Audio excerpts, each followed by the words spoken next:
Hey guys, welcome back. Hope your weekend was well. Hope you have something to look forward to this week. And if not, maybe skate class is that thing. So this week we're going to be taking a look at all of the parts of a skateboard. We're going to be breaking down things like our trucks, wheels, bearings. We're going to show you how to build out a complete, grip your board. And then we're going to talk a little bit about the difference between what we call TKPs, traditional kingpin trucks, or RKPs, those reverse kingpin trucks commonly found on longboards. So we're going to take a look, we're going to dissect some of these items, show you how everything works, show you how to build out your board, take it apart, make adjustments so that you can become your own board mechanic.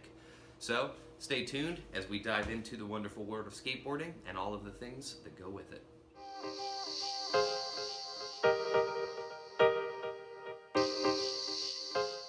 So the first thing we're going to look at today is we're going to be taking a look at our trucks. I've got a wonderful new board that I was able to shape yesterday from our uncut and put a little graphic on.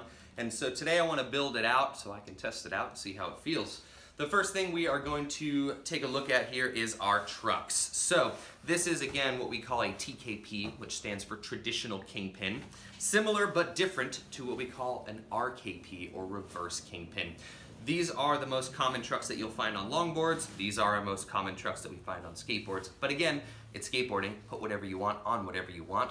Our job here is just to explain the difference so that you can choose to create a ride that you like the feel of. So, a standard skate truck here, or traditional kingpin, this is oriented forward. Our bushings are inside of our wheelbase here, and we can see that the angle of our kingpin is almost at a 90-degree. What that means is that as our hanger is pivoting on our bushings, our trucks are generally moving up and down to give us our side-to-side carving feel.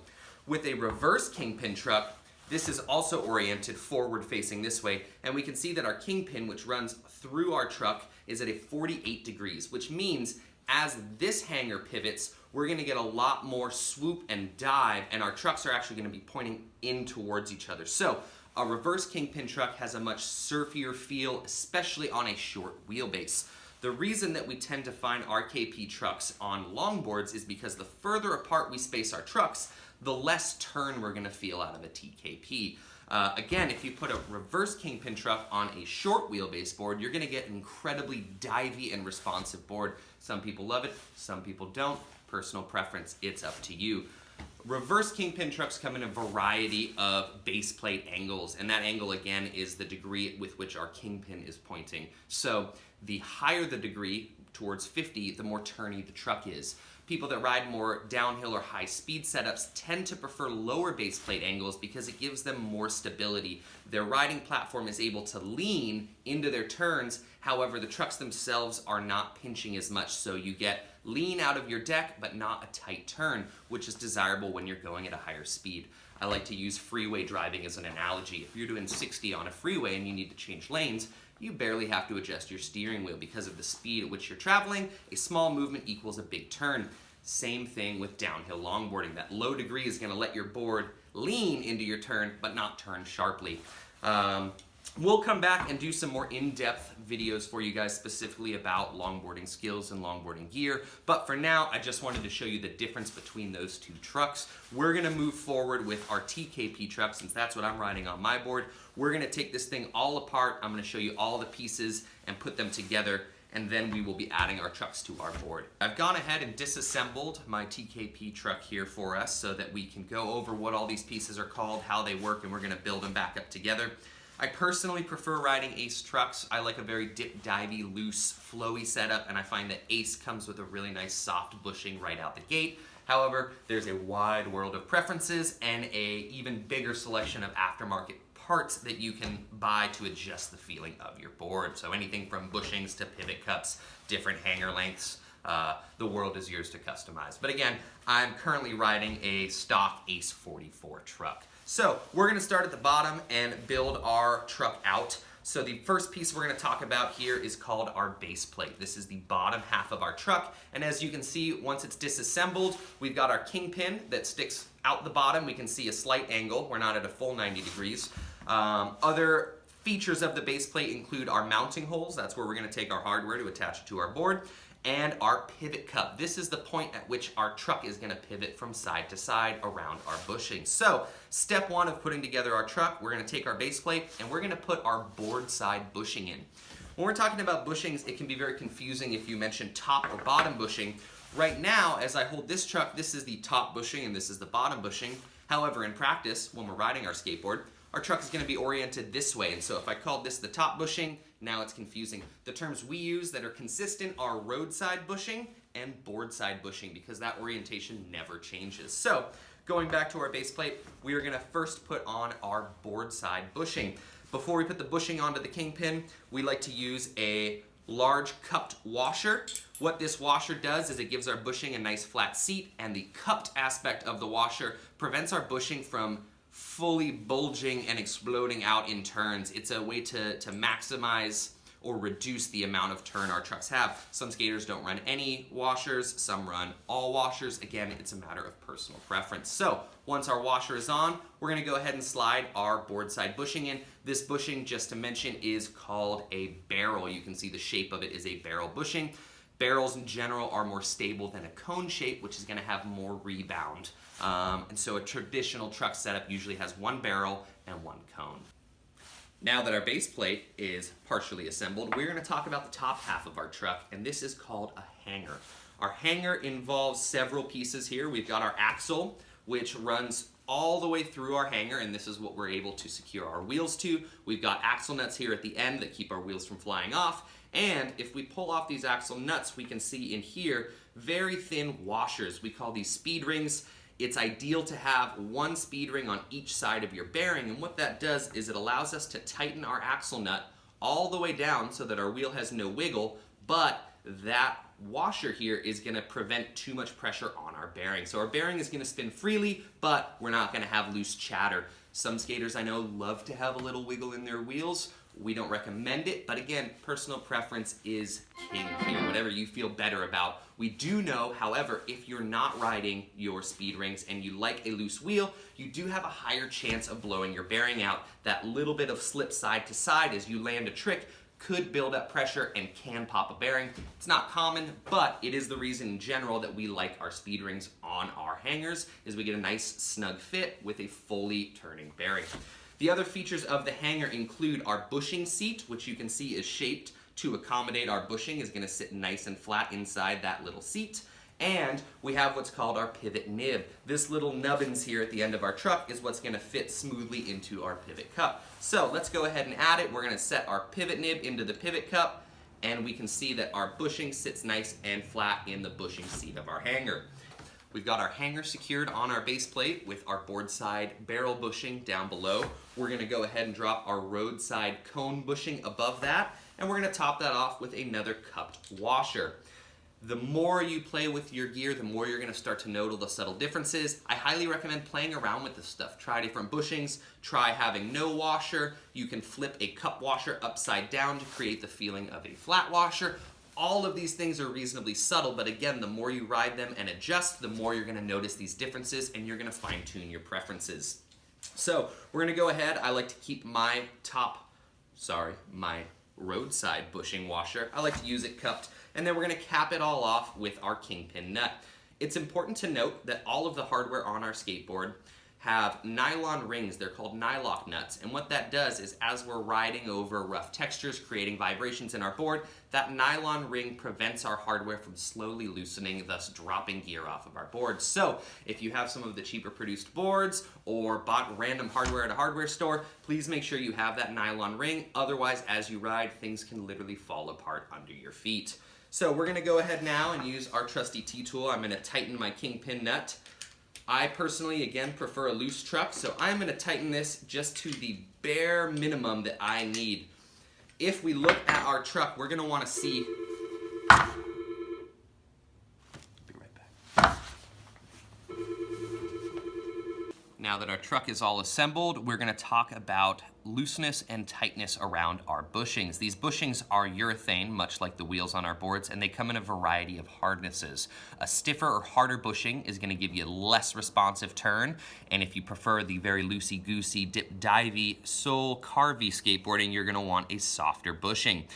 Once our bushings are in, the other way that we change the feel of our board is by loosening or tightening our kingpin nut.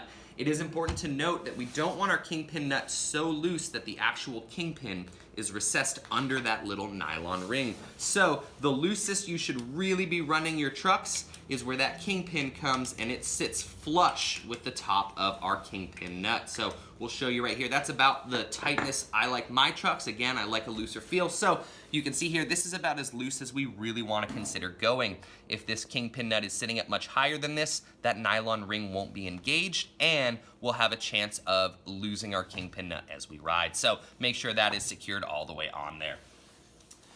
Last up on our unfinished truck here, we're going to talk about bearings and wheels. So we're going to take a look at what's going on inside our bearings. I'm going to show you how we put our bearings in our wheels. Once we get our wheels on our trucks, we can go ahead and grip our board, put it all together, and we'll probably get to test it out. So let's move on to bearings. Bearings are a very essential part of our skateboard as it's what allows our wheels to turn, creating the wonderful feeling of rolling around. Every wheel in our skateboard gets 2 bearings. We have an inside and an outside bearing. Inside of our wheel is what we call the core.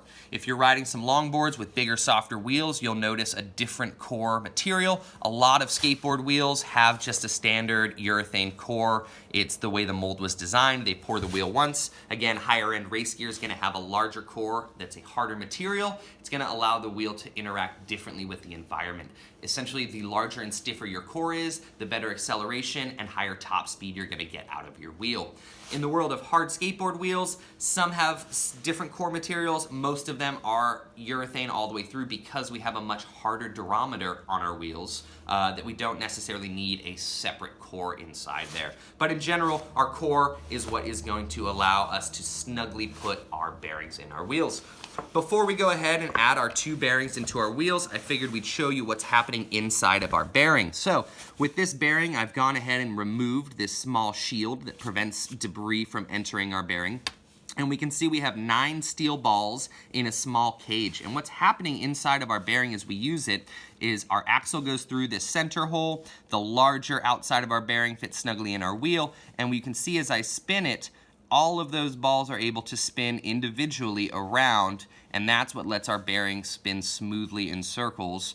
When we're looking at different bearings, really the difference in prices reflect the difference in quality, either in manufacturing or the materials that go into our bearings. There's a wide variety. Steel bearings are the most traditionally used, but there are things like ceramic bearings that a lot of high-end race riders use because they can get higher speeds, but with a different material comes a different set of care. Generally, if you're riding high-end expensive bearings, you're spending a lot more time popping your shields and cleaning your bearings regularly. Whereas a traditional or cheaper steel ball bearing, you can let a little bit of stuff get in there. It's gonna be okay, you're gonna be able to keep riding.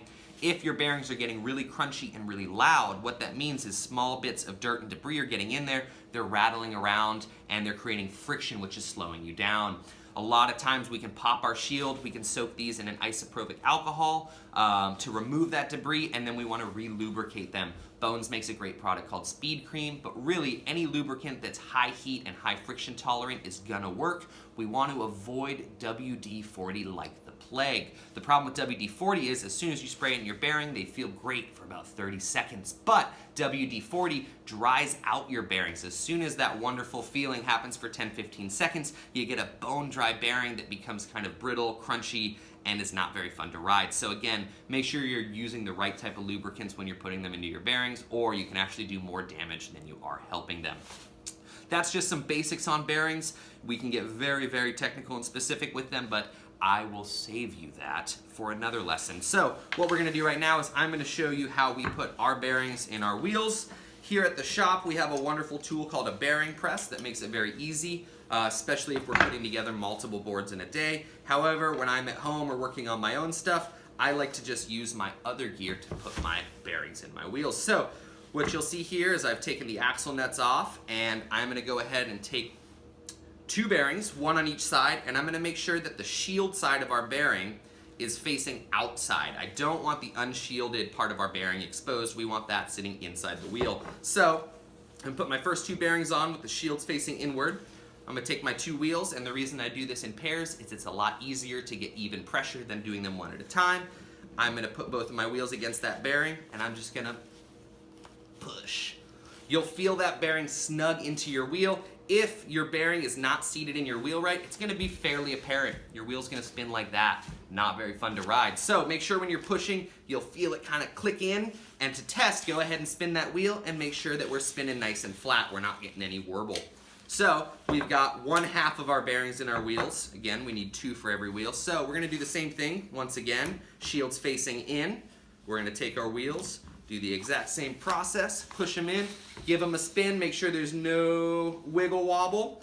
And then to finish it, we're gonna take our outside speed rings or washers, drop them on, take our nylon lock nut axle nuts, and we're gonna twist those on.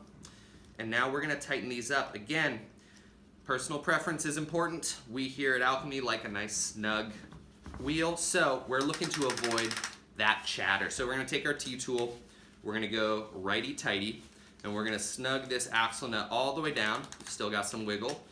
I personally like to go until there's absolutely no wiggle, and then I slowly back it off. So we got not enough, we're actually too tight still. And now we can see we're getting a nice clean spin, but none of that wiggle side to side. So we're gonna go ahead and do the same thing on this wheel, and then we get to move on to gripping our board.